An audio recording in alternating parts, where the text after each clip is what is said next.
Hi, everybody. Welcome to this new episode of Let's Talk Around the Fire. Today, I'm joined by Alex, the Thousand Lord Commander. How are you doing, Alex? I'm great, and you? I'm fine. It's just too long. We don't do this enough, but our life is too crazy. Yeah, that's right.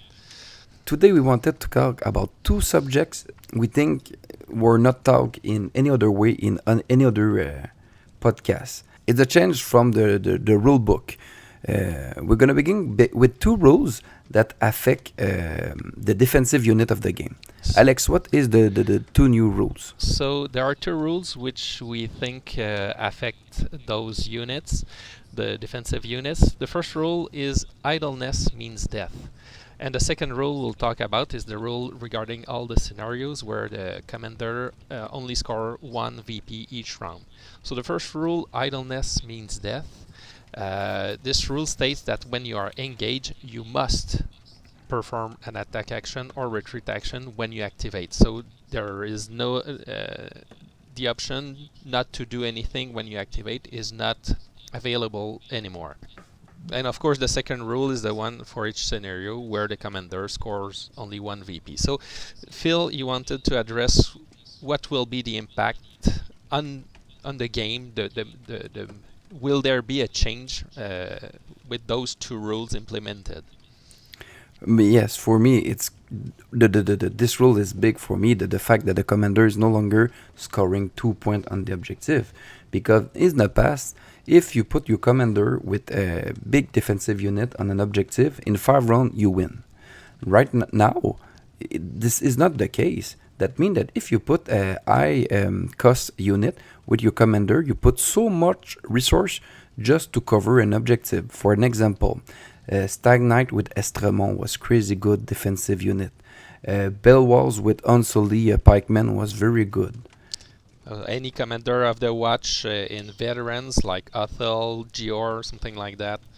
Yeah, Hotel and Veteran was crazy good.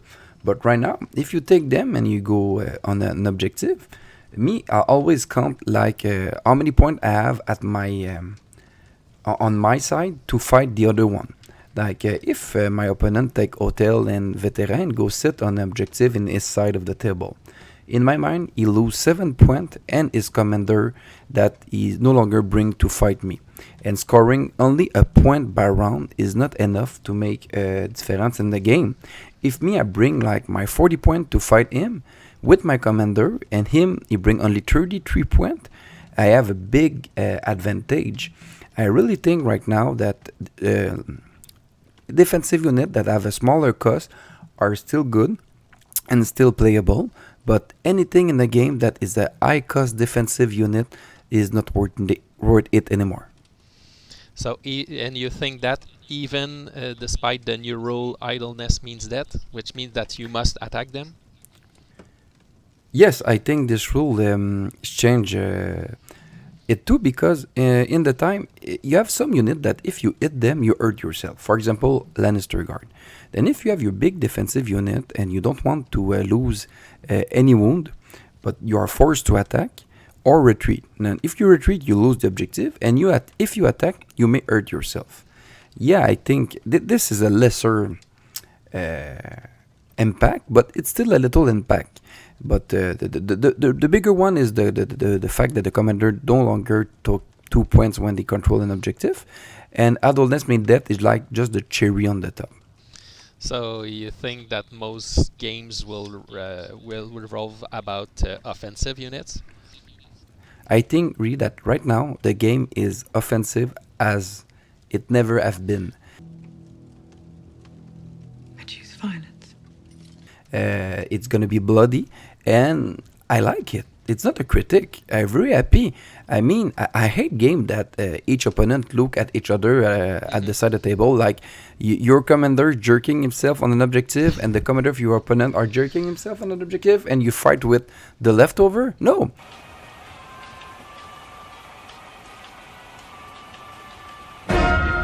I want my big guy to go in the fray and fight. I like it's a battle, Hmm. and I like this new rule. I just wanted to say to everybody that I really don't think that you should bring expensive defensive unit unless you have a specific plan in your mind. And especially with the cavalries, which either has been boosted or reduced in cost for most of them. So we'll see a raise in aggressivity in most games. So offense is better than defense in this edition, I think. Well, we think. Oh yes, We think. we think. Well, I'm pretty sure. Yes. But yes, exactly. And if anybody have any comment on this, just leave it in our comment section in the video. I'm really eager to see if everybody think like us or they think that we are wrong. As And for yeah, us, well, as Cersei said, I choose violence. yes, that's wisdom. I like that. That's the reason why I play Lannister. Yes. So second All right. subject. Yeah, second subject, it's the fact that they changed the rule for the NCU. And I'm gonna let Alex explain the new rule. Yes, so it's a full tactics boards. It's said, it's written, if the tactics board is full, then NCUs may no longer be activated that round, or until an ability or effect would create an open slot on the tactics board. Whereas at the last edition, you could simply activate your NCU and just do not do anything with it when the tactics board was full, so you could essentially pass with your NCU activation, which is not the case anymore. Exactly. And I listen a lot of podcasts on this, and some of one were the designer of the game, and they said that this rule was made to try to convince player to bring more to NCU lists. And in my mind, that was wrong, and the rules changed nothing. I understand that if you play 3 NCU against 3 NCU, you will lose an activation on the turn that your opponent begin if he rush the tactic board. But that's the same for him when you are the first player.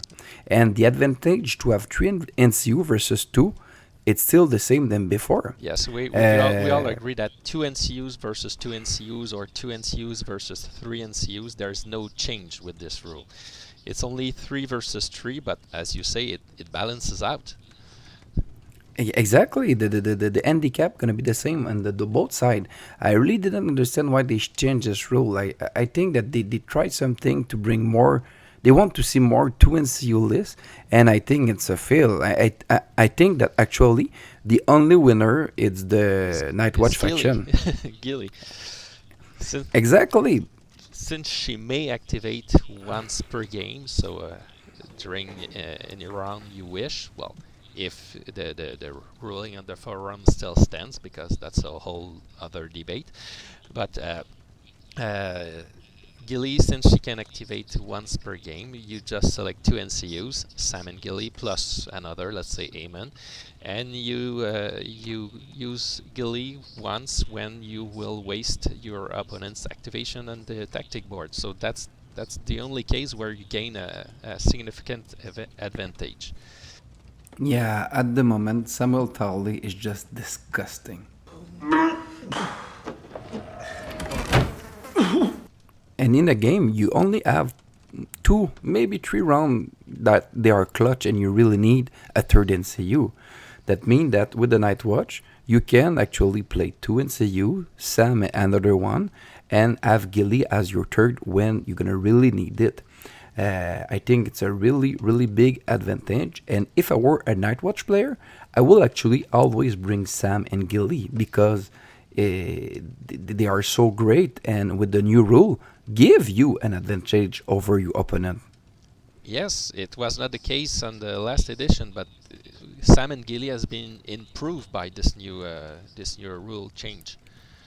A lot, and I think the rule only change Sam and Gilly, and you should not change the way that you build your list beside Night Watch player because all the other change balance themselves.